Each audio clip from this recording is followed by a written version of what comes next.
Es otra cosa deprimente y ver las ballenas, que son animales más humanos que muchos hombres, los delfines, cómo los matamos. La cantidad de delfines que matan los japoneses porque no quieren firmar ciertas cosas. Y que matan porque yo los he visto llegar en Puerto Rico, en las redes para pescar atún, allá vienen los delfines. Pero bueno, eso es solo una cosa, ponerse romántico con los delfines o con las ballenas. En todo es cierto lo que tú dices, basta con ir a una playa, ni sentarte, y esto lo ves en todas partes del mundo. Viene una familia, se sientan, qué cosa más bonita, los niños van de picnic todo el día, muy bien. Cuando se marchan dejan un verdadero estercolero. Yo digo, pero señor, ¿por qué en la televisión no debe poner estas inmundas basuras que nos ponen todos los días? De vez en cuando nos dedican a educar un poco a la gente y no hacerlo de una manera demasiado sofisticada, sino decirle, mire, no sea usted puerco cuando vaya a la playa, dicho con palabras más suaves, pero porque allí quedan latas de todas cuantas cosas hay, los pañales del niño, por supuesto no limpios, etcétera, etcétera. Digo, pero bueno, ¿en qué país estamos? ¿Dónde estamos? Y eso es en todas partes, porque lo ves en todas partes. Lo que pasa es que hay gente que va muy adelante. Yo he visto gente que cuando el perrito en el parque hace lo que tiene que hacer, el pobrecito va detrás y lo recoge de un papel. Lo he visto repetidas veces. Y contra eso he visto al revés gente que lo deja que en la mitad de la acera haga lo que tiene que hacer el perro. Y uno dice, pues, ¿en qué país vivimos? Unos parece que son de una raza y otros son de otra raza. Pero desgraciadamente abundan mucho más los segundos. Y es una pena ver eso que tú dices. Plásticos por donde quiera. Una vez, te puedo contar una anécdota, en California hace muchos años, yo creí que estaba descubriendo una playa, era pleno invierno, y me fui allá por detrás, yo solo caminando detrás de unos juncos que había en la playa, y dije, chico, esto parece que está virgen, y yo recién llegado a California, me asomé detrás de aquello, era una duna, y había unos grandes juncos allí que crecen al lado del mar, y de repente vi tal montaña de latas, que se me cayó el alma a los pies. Si no había allí 2 toneladas de latas vacías, pero una montaña enorme. Y entonces yo dije, santo Dios, lo que supone esto, es decir, la cantidad de gente que debe haber aquí en verano y lo que han dejado aquí, porque allí estaba todo, menos mal que lo habían recogido todo y estaba allí. Sí, para taparlo un poco, que es lo que se suele hacer, ¿no? Taparlo para que no se vea, pero... Sí, no, pues venir y recogerlo, yo creo que estaban esperando para venir a recoger en un camión. Pero bueno, fue el contraste de estar pensando yo que estaba descubriendo algo virgen y resulta me encontré con la virginidad de la Coca-Cola. ¿Tú no crees que todos estos indicios de estas cosas que hemos hablado someramente pueden ser un claro aviso de que estamos en el final de algo o de que esto no está funcionando muy bien? No, yo no sé si estamos en el final de algo. No está funcionando. Ciertamente hay algo que no está funcionando. Y a mí, ya te digo antes, no sé, me parece que viendo otra vez, volviendo a Sudamérica, que teóricamente sí, es una democracia, funciona, hay elecciones, etcétera, etcétera, pero está corrupto todo, eso no sirve, es como el sistema judicial, está muy bien, los señores se ponen la toga y serísimo por ahí, no funcionan los tribunales, ni aquí ni en ningún sitio, han inventado toda una jurisprudencia que es una jurisprudencia, y la gente, si se hicieran los señores jueces, hicieran por ejemplo un plebiscito, a ver si el pueblo está contento con la manera de administrar justicia, se encontrarían con que una abrumadora mayoría dice no, y hay que decirle a los jueces, salto de una cosa a otra, pero es que son indicios todos, a los jueces, que los tribunales son para el pueblo y no el pueblo para los tribunales, por lo tanto, si el pueblo dice que los tribunales no funcionan, pues que cierren los tribunales y que inventen otra cosa, ¿verdad? Y hay muchas cosas que parece que están funcionando, pero es por fuera, es algo así como la espuma del jabón para el día siguiente que le soplas y se va, y no está funcionando, y por eso hay este malestar tan tremendo, y hay este disgusto en la gente está tensa, porque están cabreados, porque no funciona nada, y porque el Estado lo único que hace es pedir dinero, y pedir dinero, y pedir dinero, y tener a todo el mundo acogotado, pero luego los servicios sí, los da también, pero debería darlos mucho mejor, viendo por el contrario la buena vida que ellos se dan, que no fallan nunca en los banquetes, y en eso sí que no escatiman gasto ninguno. ¿No será entonces con todo esto que Dios se ha muerto, que nos han abandonado los dioses? La filosofía, la teología de hace unos años, la muerte de Dios, ¿te acuerdas? Que provocó una revolución en los integristas, en los que no entendieron lo que quería decir aquello. Dios no tiene nada que ver con esto. Los hombres somos los que tenemos que hablar las cosas usando nuestra cabeza, nuestro sentido común, nuestra honestidad, que es lo que yo le pido a los que mandan, sea en el terreno económico, en el religioso, en el político, en el que sea. Sean honestos. Honestos es lo primero que hay que pedirle a un político, bueno, sea honesto, porque si no es honesto, ¿qué vamos a esperar de usted? Y luego sepa lo que tiene entre manos. Mucha gente hay de los que están encumbrados, que no saben lo que tienen entre manos, y fallan por una cosa o por la otra, y a veces por las dos, porque ni son honestos ni saben lo que tienen entre manos. Veremos luego más adelante si todo esto tiene solución. El 467-6833 y el 467-7031 con el prefijo 91 están esperando esta noche sus llamadas porque tenemos, aparte, queremos que participen en este programa de hoy, tenemos 5 libros de Salvador Freixedo para sortear al final entre todas las llamadas. Ha faltado una pequeña cosita que teníamos preparada que no hemos podido hacer a tiempo, pero la vamos a preparar de alguien que decía, bueno, pues se aprovechaba de la religión, lo poníamos como ejemplo. En esta segunda parte del programa que queríamos tratar es un poco de la crisis de las religiones, y lo van a escuchar nuestros oyentes, lo vamos a escuchar todos dentro de un momento, pero alguien que servía de portada también para nuestro programa hoy decía que amaba el materialismo y que si le enviaban $50 les iba a enseñar cómo vivir bien. Era un poco aprovecharse de la credulidad de los demás, de aprovecharse de los dioses o de Dios, de aprovecharse de los muchos mitos que ha habido para no sé si confundir, enriquecerse o dar la salvación. Yo no sé, tú como está preparado, nos dicen, vamos a escucharlo y luego continuamos, vamos con ello. Buenas noches, Sara. Sí, hola, buenas noches. Espera un momentito que Salvador todavía no se ha puesto los cascos para que te pueda escuchar. Estos otros. ¿Cómo estás, Sara? Muy bien, gracias. Y te escucha, Salvador, ya cuando quieras le haces la pregunta. Bueno, pues en principio quiero darle la enhorabuena, me he leído muchísimos libros de él y bueno, que más quisiera yo que me tocaran, no lo quiero a rifar. Verás, yo quería preguntarle si después de haber sido el sacerdote, pues no sé qué tipo de religión tiene él ahora, o sea, qué es en lo que cree, si en Jesucristo o él tiene otra idea, porque imagino, no sé, que la iglesia, lo que él entendía antes por la iglesia, ahora imagino que no creerá en eso, ¿no? Y luego quería decirle, bueno, también porque leí el libro este de Salvémonos de los dioses, algo así era, no me acuerdo muy bien del título, que bueno, que ponía todas las religiones un poco mal, ¿no? Yo es que francamente me hago un lío, porque yo por ejemplo soy una persona que a veces digo que no creo, en el fondo como ser humano en algo me tengo que apoyar y creo en algo, y entonces me gusta por ejemplo lo que él dice a veces, ¿no?, de que razonemos. Eso me convence muchísimo a la hora de leer sus libros, ¿no? Porque me hace pensar, bueno, no lo voy a creer a ciegas, voy a seguir pensando por mí misma, pero que es muy difícil, ¿no?, seguir una pauta en la vida, pensar por uno mismo. Y quería también decirle que por qué razón no sale más a la luz ese tipo de cosas que él cuenta, tan extrañas, por ejemplo, con respecto a los ovnis o cosas de ese tipo, ¿no? Porque a veces me entiende que es un poco fantasioso, ¿no? Y es muy difícil, si lo viéramos a lo mejor, yo no sé, en la prensa o más a la luz, pues a lo mejor la gente empezaría a creer más en esto. Gracias, Sara, has hecho un montón de preguntas, te las va a contestar Salvador Freixedo. Gracias y a ver si hay suerte con esos libros. Gracias. Un abrazo, Sara. Bien, pues en cuanto a religión, ¿qué religión tengo? Ninguna. Hoy día no tengo ninguna, absolutamente. Lo que pasa es que no, el decir que uno no tiene religión no significa ya que uno sea un malvado, ni mucho menos. Yo creo en Dios, sí, que mi Dios no es el Dios del cristianismo, lo he dicho muchas veces. Creo que hay algo por encima de nosotros y soy respetuoso de la gente, amo a los demás, trato de ser justo y para mí ya creo que cumplo todos los mandamientos. Creo que las religiones han sido una trampa en la cual toda la humanidad ha caído durante milenios y las religiones han sido la causa más grande de odios y de peleas entre los hombres y ahí está la historia para decirlo. Bien, se podría decir infinitas cosas más sobre las religiones, pero bueno, la contestación así sintética de lo que me dice, ¿qué religión tengo? Ninguna. Yo trato de ser bueno con mis semejantes y veo a Dios a través de los hombres y de los animales y de la naturaleza a los que respeto. Y nada más, todos los tinglados mentales que los hombres se han ido inventando para llegar a eso que llamamos Dios y que son tan diversos, porque lo que piensa un budista no tiene nada que ver con lo que piensa un maometano, lo que piensa un maometano no tiene nada que ver con lo que piensa un cristiano, y hay millones de seguidores. Eso me hace echar a mí un poco para atrás y decir, esto todos son engaños que los hombres hacemos desesperados al no saber de dónde venimos ni a dónde nos llevan. Por eso me abstengo yo. Respeto las religiones de los demás y me da mucha pena ver el fanatismo de tanta gente. En cuanto a esas cosas que yo digo en el libro Defendámonos de los dioses, ¿por qué no salen más? Sí, salen, pero lo que pasa es que a la gente le gusta más endrogarse con la política de todos los días y los deportes de todos los domingos y de todos los lunes y de todas las... embucharse bien con eso, y entonces hay ciertas cosas como esta que molestan en la conciencia, porque es muy difícil admitir estas ideas que yo estoy diciendo, de que los hombres realmente, es más cómodo seguir creyendo en un Dios Padre y bueno, por ahí, aunque luego no veamos mucho por dónde muestra su bondad y su paternalidad, pero las cosas que yo digo son difíciles de aceptar, y por eso pues no hay muchos editores que quieran editar libros, ni muchas veces han dado ya orden en las radios y en las televisiones, no se hable más de esto, y sin embargo, pues siguen apareciendo cosas en el cielo, sigue habiendo gente rara que se levanta en el aire y por ahí, y por eso, pues, de vez en cuando se habla.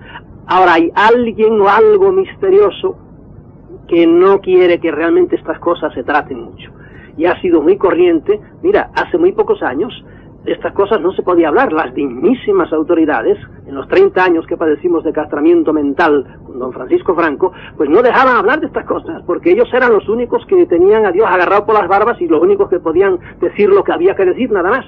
Y esto, sin ser atentatorio contra nadie, no se podía hablar, y así ha pasado muchísimas veces. Y en otros tiempos, para hablar como estamos hablando aquí hoy, pues nos hubieran convertido en chicharrón, tranquilamente, y además creían que hacían una obra agradable a Dios, como dijo Jesucristo. De modo que no salen tanto como deberían salir, pero van saliendo, y de hecho hay muchos libros de eso. Pasa que ya te digo, se lee más la revista Hola con la mamarachada que haga la princesa de Mónaco que cosas que tienen mucho más interés realmente para el género humano. Vamos hasta Zaragoza, te vas a tener que poner los cascos casi todo el tiempo porque tenemos unas cuantas llamadas ahí esperando ya. Elena de Zaragoza, buenas noches, Elena. Buenas noches. Perdona que te hayamos hecho esperar un poco. Nada, no tiene importancia. Cuando quieras tu pregunta. Quiero hacer una pregunta, que a ver si me explica algo sobre esto que dicen que está el anticristo aquí. Que está el anticristo aquí. Sí. ¿De acuerdo? ¿Algo más, Y Elena? otra cosa, ¿por qué en tiempos la Biblia era tabú? Y ahora parece que ya se han destacado en que hay que aprender la Biblia. La Biblia. Y luego otra cosa, que es que oyéndolo usted hablar, yo veo que rompe usted todos los esquemas. Y es que lo admiro, porque usted pasa ya por todo. Gracias, Elena. Te contesta nuestro invitado esta noche. Hoy estamos siendo buenos contigo. A ver si a lo mejor, para que no crean que simplemente metemos llamadas que están a favor tuyo, si viene alguna que está en contra, que te diga que eres un bárbaro y que eres el mismo anticristo, como muchas veces han dicho, la vamos a pasar también. Sí, perfecto. Contestas a Elena cuando quieras. No, si yo no tengo inconveniente que digan, ¿no? Que guarden un poco las formas, pero bueno, aun si no las guarden. La primera cosa que si nos está el dijo anticristo con nosotros. Ah, sí, yo lo vi el otro día. Arrugado y hablaba altísimo, se llama Reagan, ¿verdad? Por un lado. Y hay otro por otro lado. Hay muchos anticristos por ahí que tienen mucho poder. ¿El otro cuál es? ¿El otro cuál es? Me imagino que será el Gorbachev también. Y luego para otros, ya hay 40.000 de Pinochet, es el anticristo para todos. Que se dejen de pensar en anticristo y que piensen estos anticristos que nos revientan la vida, así más de inmediato, ¿verdad? Ahora, hay hoy día también una fiebre de eso, de que ya nació, muchos profetas dicen que ya nació el anticristo por ahí. Yo no creo en esa cosa, en la segunda venida de Cristo. Que dicen que ha venido ya. ¿Quién? Ah, sí, bueno, aquí creo que nació el otro día en Madrid también. Entre otros. Pero no creas que es el primero que lo dice. Ese pobre hombre que dice eso lo dice, vamos a suponer que con toda buena voluntad. Pero ha sido engañado. Yo no digo que no le hayan dicho algo al oído a él, pero a ese señor, como a todos aquellos que oyen a gente que les habla al oído y que creen que es Dios, hay que decirle que no hay tal cosa, que eso no es Dios, que es un fenómeno psíquico que se viene dando desde que el hombre es hombre. Y este hombre se lo ha tragado y por eso, pues hace el ridículo, porque si supiera la cantidad de Cristos que hay por ahí, encarnados y reencarnados y de todos los colores, y lo mismo que si supiera la cantidad de reencarnaciones del apóstol Pedro y Pablo y de la Virgen María y de Magdalena, yo conozco a no sé cuántos Jesucristo, ¿verdad? El otro día hablábamos con uno y dijeron, pero este es Jesucristo. Bueno, sí soy Jesucristo, pero estoy solo al 60%. Así como lo estás oyendo. Pues bien, de modo que yo no creo nada de que el anticristo ande ya por ahí, porque no creo en semejante señor que va a venir nunca, ni tampoco creo que la segunda venida de Cristo. Hay que decirle a la gente que todas las religiones prometen que volverá su avatar, o su fundador, o su Dios. Buda volverá, pregúntale a un budista. Y Krishna volverá, pregúntale a un hindú, que creen en eso. No tanto Mahoma, porque los islámicos no divinizaron a Mahoma, y además se indigna mucho al oírnos decir a nosotros que Cristo es Dios, o que Buda es Dios, porque a Buda también lo han divinizado en su religión. Bien, que él decía otra cosa. Sí, la Biblia era tabú en otro tiempo. Vamos a ver si nos damos prisa porque te he todavía unas cuantas. Pues voy a ir rápido. Ciertamente la Biblia era tan tabú, que aquellos que se dedicaron a traducirla y a vulgarizarla, como por ejemplo fue Fray Luis de León, lo tuvieron preso 2 años. Y al traductor de la Biblia, el primer traductor de la Biblia al inglés, que fue Tyndall, que fue uno de los padres de la literatura inglesa, lo ahorcaron. La Inquisición la mató prácticamente por traducir la Biblia. De modo que no había tiempos en que la Biblia solo la leían los sabios. Parece que Dios escribió tan enrevesado que solo los grandes teólogos eran capaces de entenderla. Y por eso, como está en realidad tan enrevesada, hay las peleas que hay. En el protestantismo cada uno interpreta la Biblia como le da la gana. Eso era antes, ahora no, quieren que leamos la Biblia. Y yo mi consejo es, miren, no lean la Biblia. Si quieren tener la cabeza clara, no lean la Biblia, porque van a encontrarse una tal cantidad de contradicciones, de disparates, de ideas de un Dios terrible, porque el que quiera realmente perderle el amor a Dios, no tiene más que abrir la Biblia y leer las 5 primeras páginas. Y vea qué clase de Dios ese Yahvé que aparece ahí, destripando amorreos y jebuseos como si hiciera puré de papa. Y eso no lo digo yo, lo dice la Biblia. Y claro, yo viendo ese Dios digo, no, bórrame de la lista de tus hijos. Yo no quiero nada contigo. Quiero un Dios realmente Padre, como dijo Cristo que debería ser. Pero yo no lo veo así en los primeros libros de la Biblia. No, es un Dios terrible, vengativo, de un coraje tremendo. Que al pobre Moisés, nada más porque dudó un poco, dijo, así pues no entrarás en la tierra prometida. Después de tenerlo lanzando 40 años por el desierto. Había otros matices de la pregunta, pero lo vas a ir contestando a lo largo del programa. Evidentemente Salvador Freixedo es un hombre que rompe esquemas, pero yo diría, como él dice, tampoco hay que hacer caso de lo que dice Salvador Freixedo. Vamos a pensar nosotros por nosotros mismos. Vamos hasta Valencia y esta presentación. Buenas noches, presentación. Buenas noches, Miguel. ¿Cómo estás? Muy bien, ¿y vosotros? Bien, si puedes rapidito, por favor. Saludos a Salvador. Gracias. Mire, sí, es que esta tarde hemos estado un poco de charlas de religión y tal, que nos ha dado por ahí, se ha terciado la cosa, y al final de la charla nos hemos preguntado, ¿por qué Dios? Y ahora, mira, me ha venido muy bien de preguntárselo a usted, digo, ¿por qué si Dios es tan poderoso, ha hecho todas las cosas tan buenas del mundo y todo, ¿por qué no cambia la mente de todo el mundo y la gente que sea toda buena y que nos queramos todo el mundo? Y eso porque Él puede hacerlo, siendo tan poderoso. Y nos hemos preguntado eso y así nos hemos quedado la conversación. Vamos a ver. Él podría hacerlo, porque si una madre, si un hijo le sale rebelde y ella pudiera limpiarlo y que fuera bueno, pues lo haría. Entonces Dios, que es tan bueno y tan poderoso y lo ha hecho todo el universo, porque no limpia las mentes de todo el mundo y que seamos todos buenos y que nos queramos todos? Bien, señora, comprendo su pregunta y además perfectamente hecha y con toda lógica.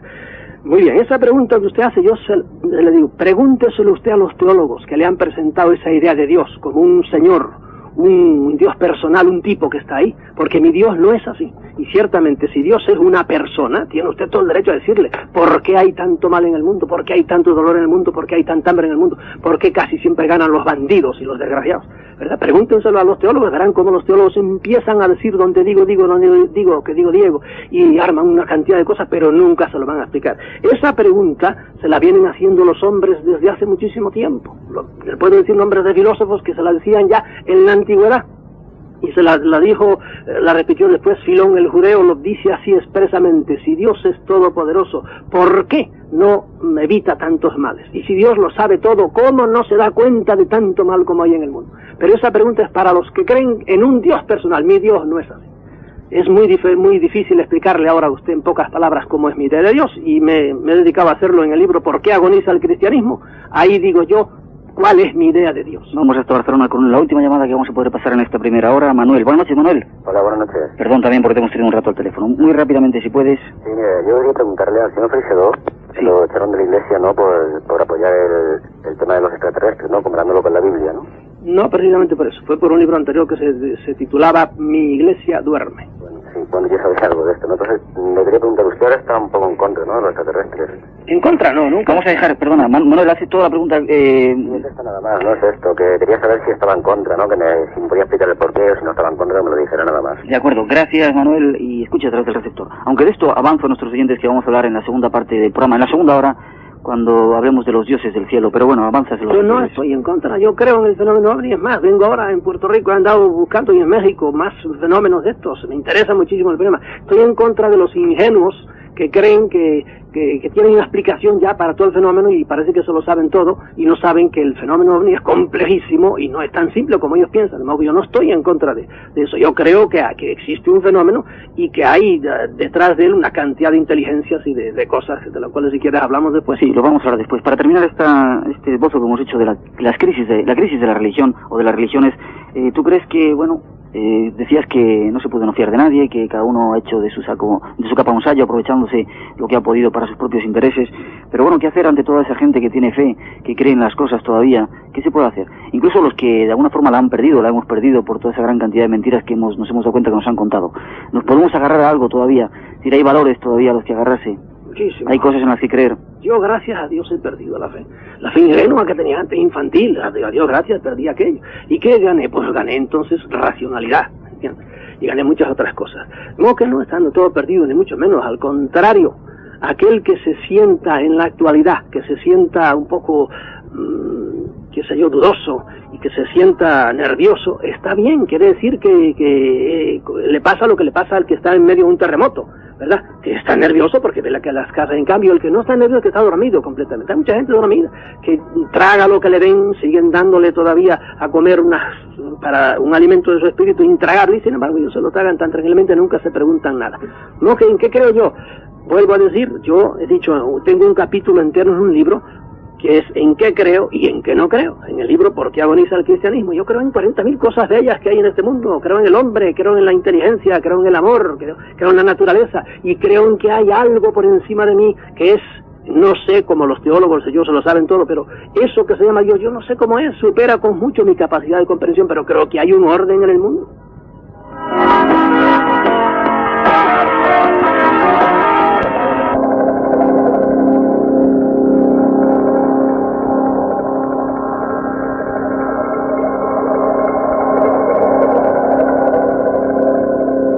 Y por si fuera poco, aún tenemos otros dioses venidos del cielo para complicar más el asunto.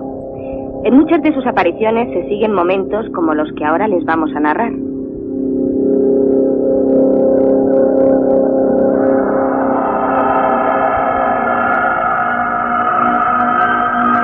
Este es un tipo de encuentro en la segunda fase.